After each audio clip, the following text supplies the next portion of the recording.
Compassionate Crisis Management, a church staff guide to safety, care, and de-escalation. Inspired by Minister Kashana Sanders and written by Bishop Martin Wilson. Introduction. In ministry, churches occasionally encounter individuals experiencing mental health challenges or substance-related issues during services. This manual provides essential guidance for ministry staff and volunteers to respond with both wisdom and grace. Purpose of the manual. This resource equips ministry teams with practical guidelines for managing situations involving individuals who may be intoxicated or experiencing altered mental states. The goal is to maintain a safe and welcoming environment while showing God's love to all who enter. Ministry Core Values. Core values guide the approach to crisis management, particularly when helping individuals who may be intoxicated or experiencing mental health challenges. These values affirm that every person seeking sanctuary, regardless of their current state, deserves dignity, respect, and godly love. These values guide actions and responses in several key ways. They balance compassionate ministry with necessary boundaries. They help us see beyond immediate behaviors to the person's inherent worth. They inspire graceful responses while ensuring everyone's safety. They inform decisions that honor both the individual and the congregation. Core values for crisis management include love and compassion. Demonstrating unconditional love and genuine care for all people, regardless of their circumstances. Dignity and respect. Honoring the inherent worth of every individual as created in God's image. Safety and security. Maintaining a secure environment while remaining welcoming and accessible. Grace and understanding. Approaching challenging situations with patience and empathy. Service and support. Being ready to assist and minister to those in need.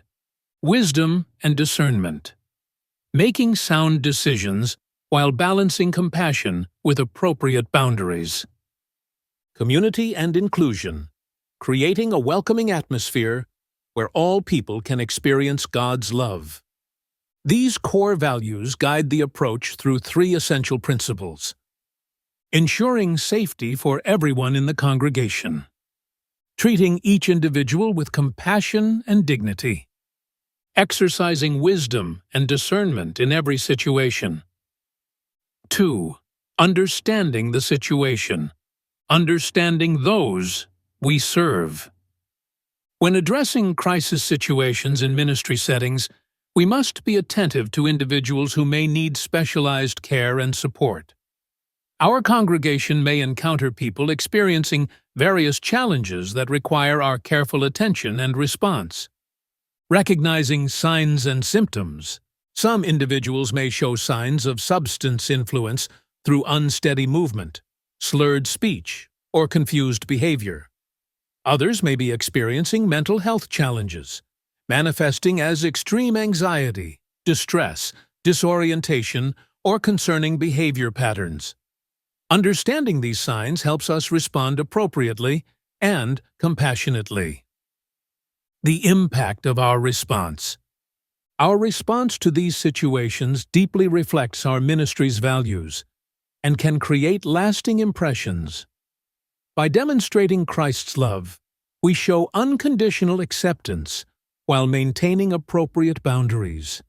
Each interaction presents an opportunity to treat individuals with dignity, regardless of their current state. Protection of all involved remains paramount. This includes preventing situations from escalating while ensuring the safety of both the individual and the congregation. We must create and maintain compassionate boundaries that serve everyone's well-being. Within our sacred space, we strive to preserve a peaceful worship environment while balancing individual needs with congregational worship. This delicate balance allows us to support meaningful participation in services while maintaining the integrity of our worship experience. 3. Ensuring safety. preparation and awareness, safety team structure. A comprehensive safety team structure is essential for effective crisis management.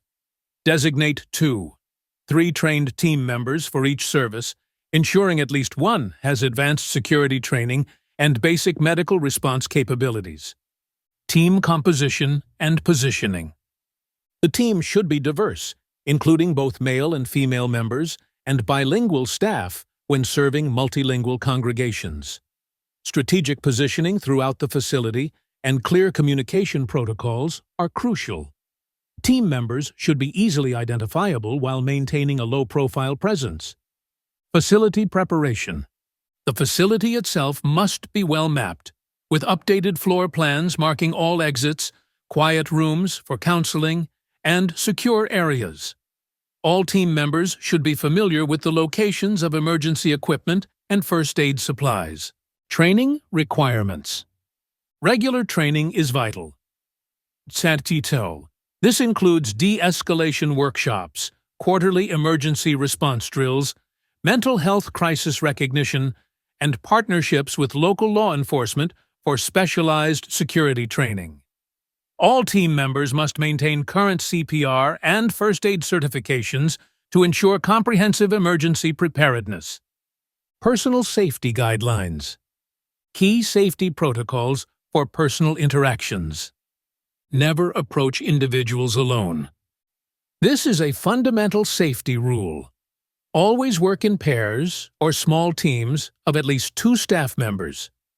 This ensures both personal safety and provides a witness to all interactions.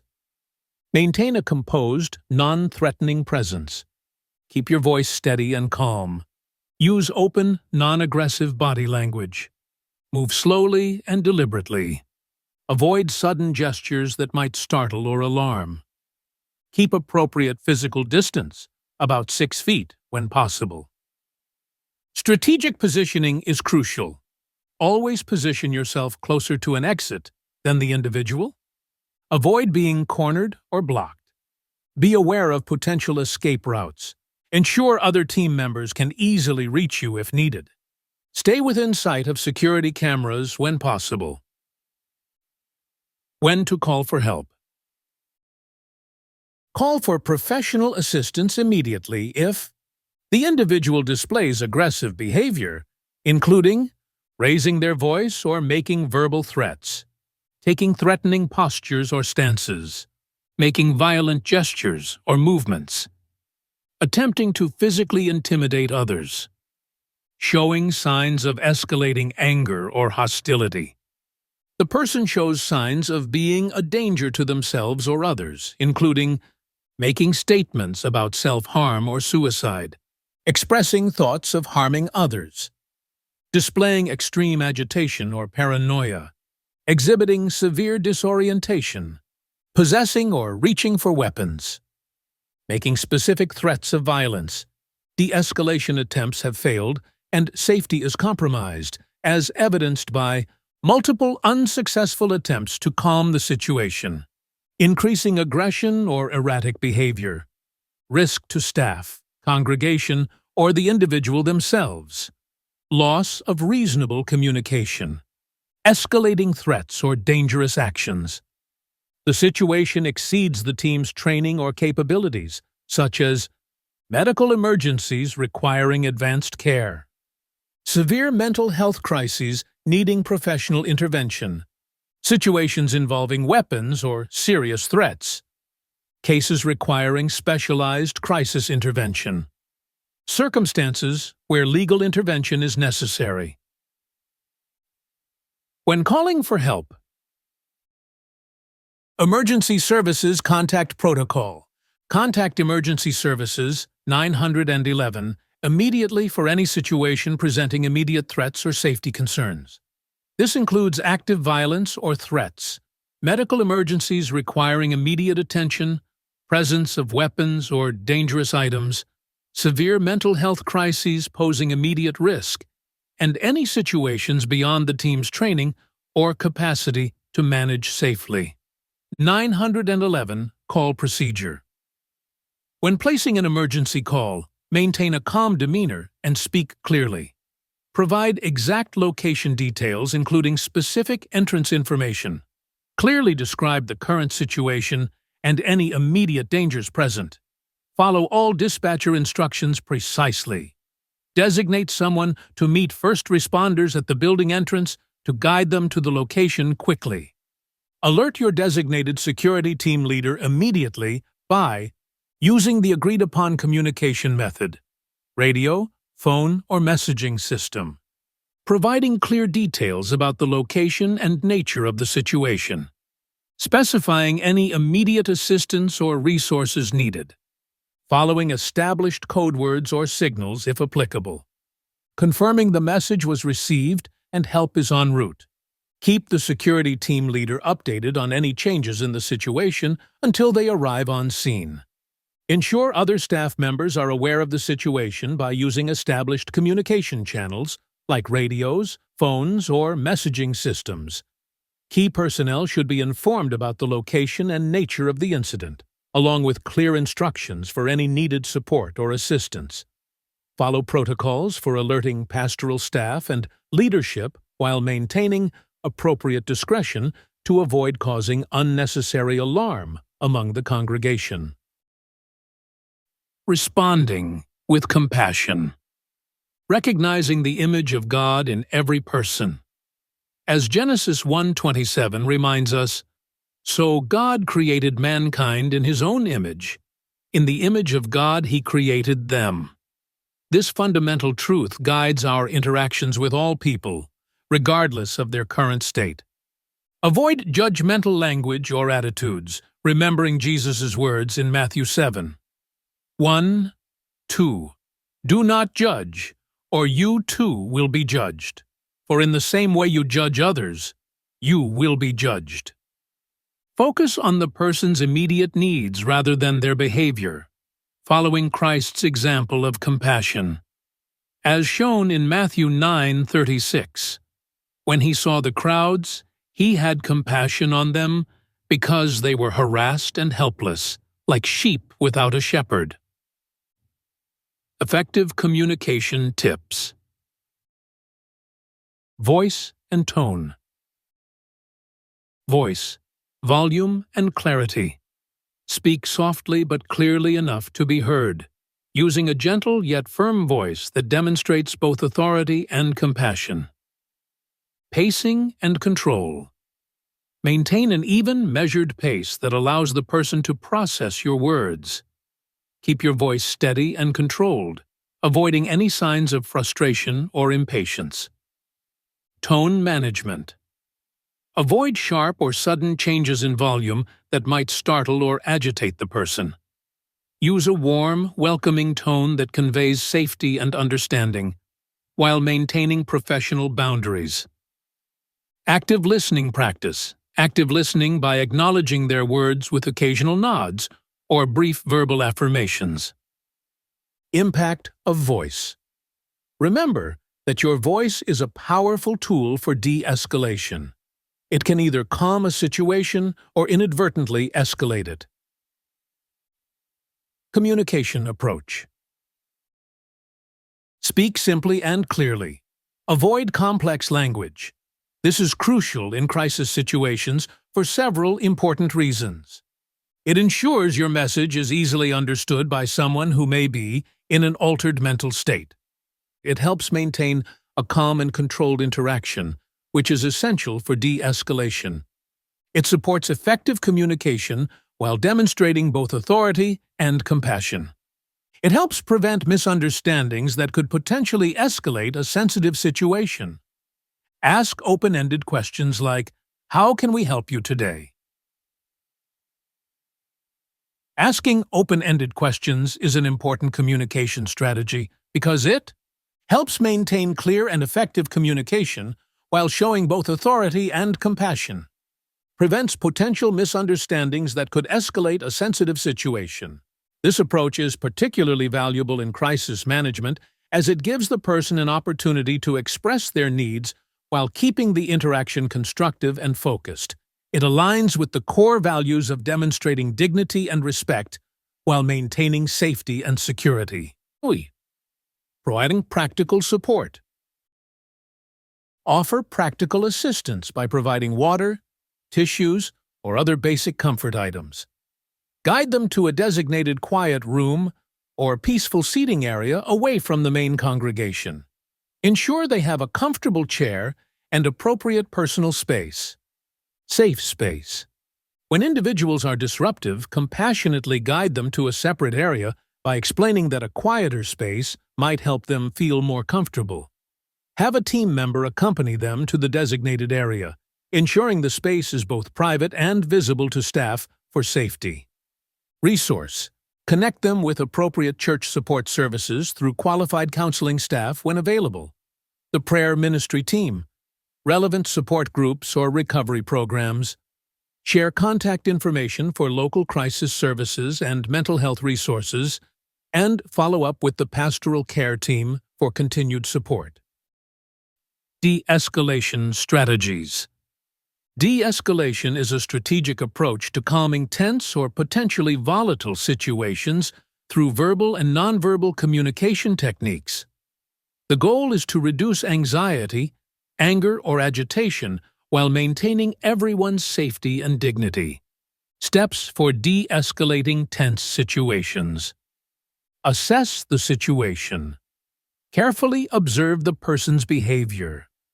Looking for physical signs of agitation, pacing, trembling, clenched fists. Emotional indicators, raised voice, rapid speech, crying. Level of awareness of surroundings. Potential safety concerns for themselves or others. Signs of medical distress that may require immediate attention. Engage with empathy. Acknowledge their feelings without agreeing to inappropriate actions. Show genuine concern while maintaining appropriate boundaries. Remember that the person may be experiencing real distress, fear, or confusion. Examples of empathetic responses. I understand this is difficult. Let's talk about how we can help you today. I hear that you're frustrated. I want to make sure you get the support you need. Your feelings matter to us. Can you help me understand what's troubling you? I appreciate you sharing this with me. Let's work together to find a solution. When showing empathy, maintain a calm, non-judgmental tone by speaking softly but firmly, avoiding any signs of frustration or impatience. Practice active listening by maintaining eye contact, nodding appropriately, and reflecting back what you hear to show understanding. Validate their emotions with phrases like, I understand this is difficult, or I hear that you're frustrated, while clearly communicating which behaviors are not acceptable. Show respect by addressing them with dignity and courtesy, while firmly maintaining safety boundaries and church policies. Express genuine concern through your facial expressions, body language, and tone. People can often sense when care is authentic. Stay patient and composed, even if the person becomes agitated. Your calmness can help regulate their emotional state. Use I statements like, I want to help you, rather than accusatory you statements. Give them space to express themselves while gently guiding the conversation toward constructive solutions. Remember that demonstrating authentic care and concern, while maintaining appropriate boundaries, is one of your most powerful tools for de-escalation. Redirect attention. Guide the conversation toward positive or neutral topics to help diffuse tension. For example, ask about their interests or what brought them to church today. Share an uplifting story or scripture that relates to their situation. Direct attention to peaceful surroundings or calming objects. Engage them in simple, non-threatening conversation. Offer to pray together if appropriate. Remember that redirection should feel natural and supportive, not dismissive of their concerns. The goal is to help the person shift from an agitated state to a calmer mindset, while maintaining their dignity and encourage cooperation. Gently explain how their cooperation helps ensure everyone's safety and well-being. Use phrases like, Working together will help us make sure everyone feels comfortable and secure. Let's find a solution that works for everyone in our church family. Your cooperation helps us maintain a peaceful environment for worship. When encouraging cooperation, emphasize shared goals and mutual benefit by highlighting how working together creates a more peaceful worship environment. Focus on our common desire for a respectful, safe space where everyone can experience God's presence. Point out how cooperation allows us to better serve and support one another as members of the body of Christ. Frame requests positively rather than as demands. For example, say, "Would you like to join me in the quiet room?" instead of, "You need to leave this area." This approach helps maintain dignity while achieving the needed outcome. Acknowledge their willingness to work with you by expressing appreciation for their cooperation and reinforcing positive choices.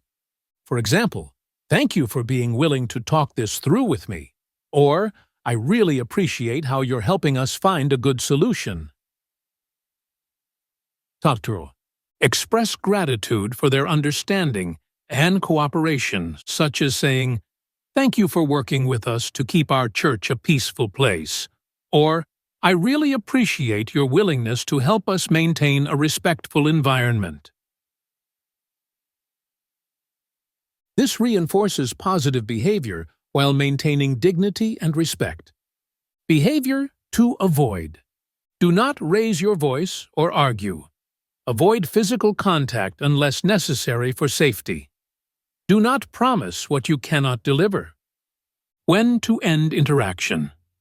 If de-escalation attempts are unsuccessful, contact security personnel or law enforcement as a final measure. Handling the aftermath. Documenting the incident. Document all incidents thoroughly, including date, time, and location of the incident, detailed description of observed behaviors, and any concerning statements, names and roles of staff volunteers involved in the response, specific actions taken to address the situation, any follow-up steps or referrals provided, outcomes and resolution of the incident, names of witnesses if applicable, any injuries or property damage. Share incident reports with appropriate church leadership. Submit detailed documentation to the designated pastoral staff member or ministry leader. Ensure reports are reviewed in a timely manner for appropriate follow-up action. Maintain confidentiality by only sharing information with those who need to know. Use reports to identify patterns and improve response procedures. Keep records securely stored according to church policy. Follow-up care, pastoral care, and follow-up. Schedule a pastoral care visit within 1-2 weeks of the incident to check on their well-being. Add them to the church's prayer list with their permission. Send a compassionate follow-up letter or email expressing continued support. Connect with support services. Provide a comprehensive resource packet including local mental health counseling services, addiction recovery programs and support groups, crisis hotline numbers, church-based support ministries. Team debrief and assessment. Hold a staff volunteer debrief meeting within 24 hours to review the incident response effectiveness, identify areas for improvement, address any concerns or emotional impact on team members, update response protocols if needed. 7. Training and preparedness. Regular training sessions. Conduct regular role-playing exercises that simulate real scenarios staff and volunteers might encounter. Practice de-escalation techniques through interactive scenarios. Simulate various crisis situations to build confidence. Review and discuss responses as a team. Partner with mental health professionals and crisis response experts for comprehensive training. Arrange quarterly workshops with local mental health specialists. Participate in crisis intervention certification programs. Learn from experienced professionals about best practices in crisis management. Stay updated on current mental health first aid techniques. Resource development. Create handouts with crisis numbers and local resources. Develop a quick reference guide for staff. 8. Legal and ethical considerations. Understanding liability. Know when intervention crosses into legal territory. Understand the limits of church staff's responsibilities. Maintaining confidentiality.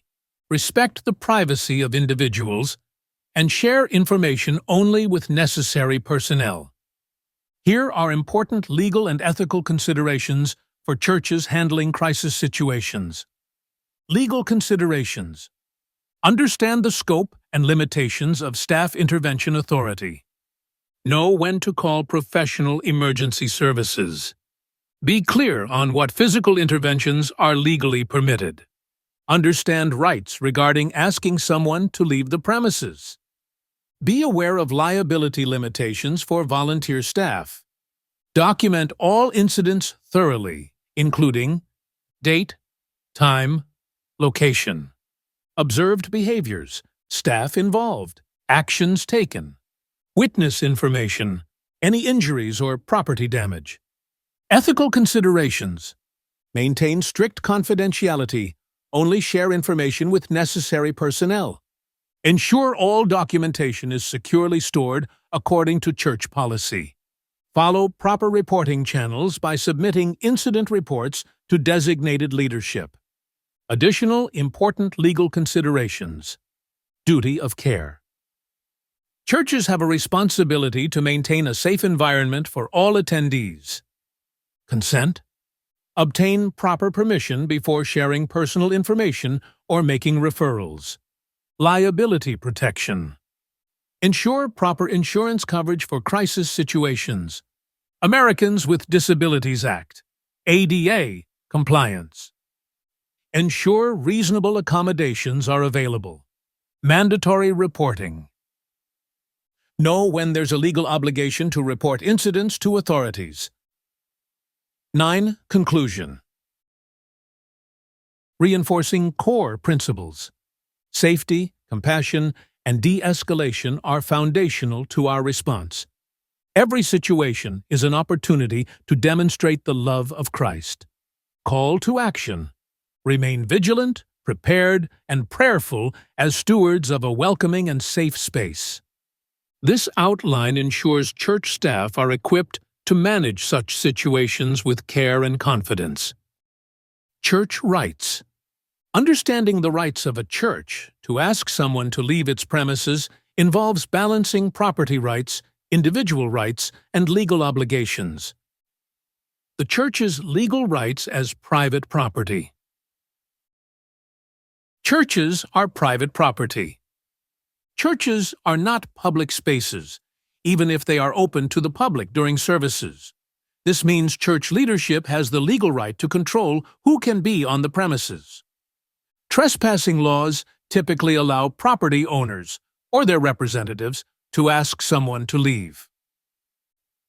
When you can ask someone to leave, if their behavior disrupts services or creates a safety concern, if they refuse to comply with reasonable church policies, if they are a danger to themselves or others. How to exercise this right?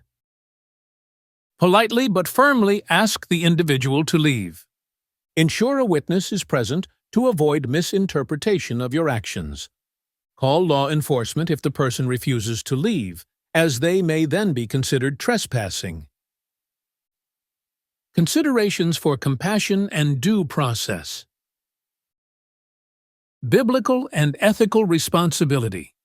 Churches are places of refuge, and leaders are called to respond with grace and compassion. Matthew 25:35-40.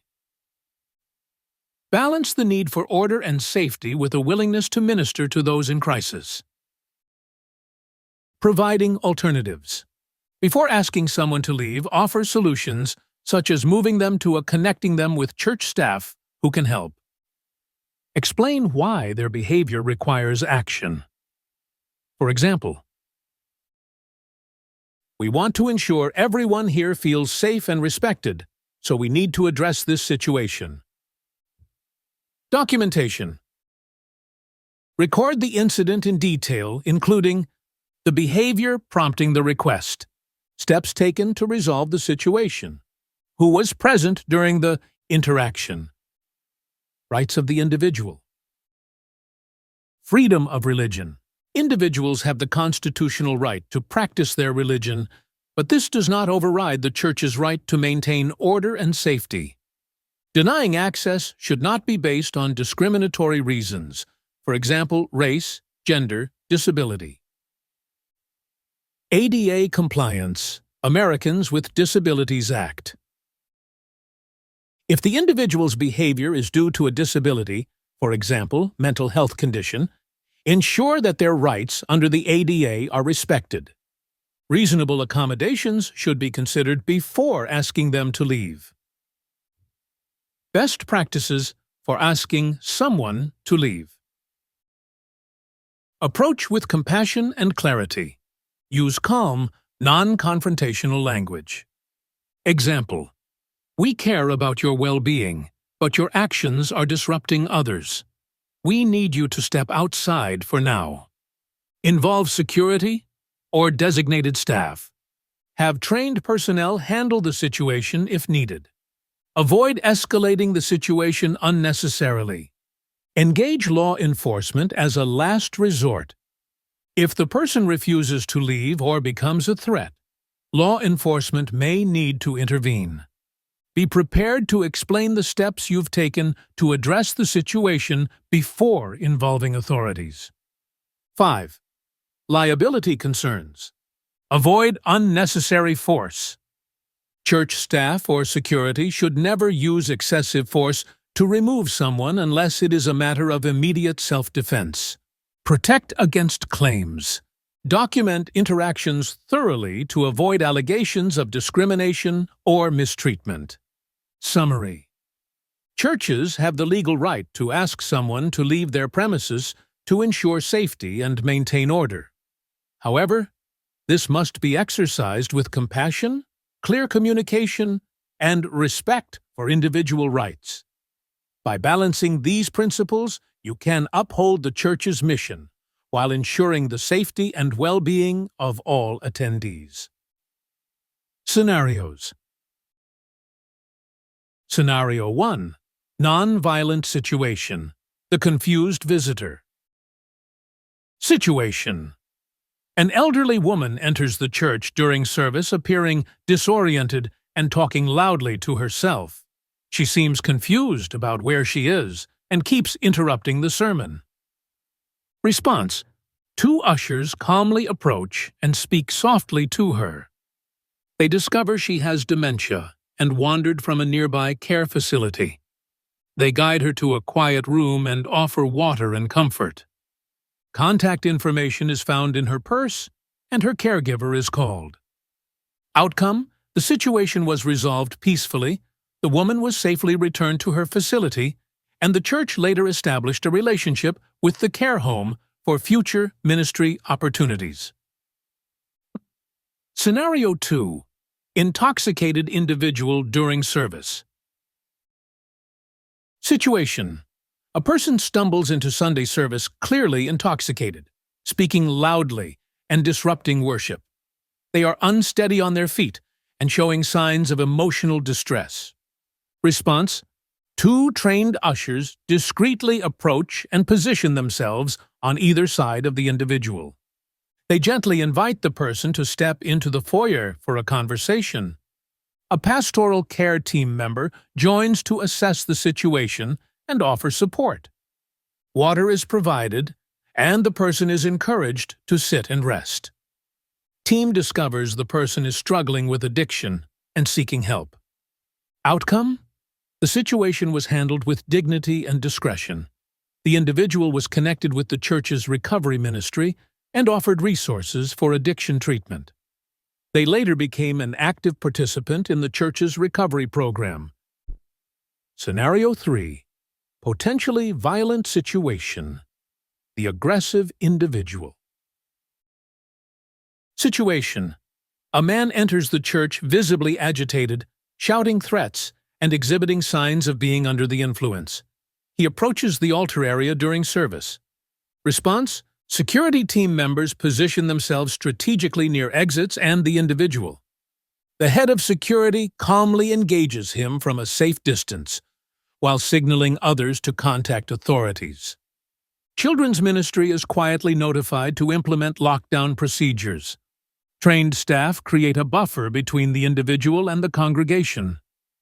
De-escalation techniques are employed until police arrive. Outcome: the situation was contained without injury.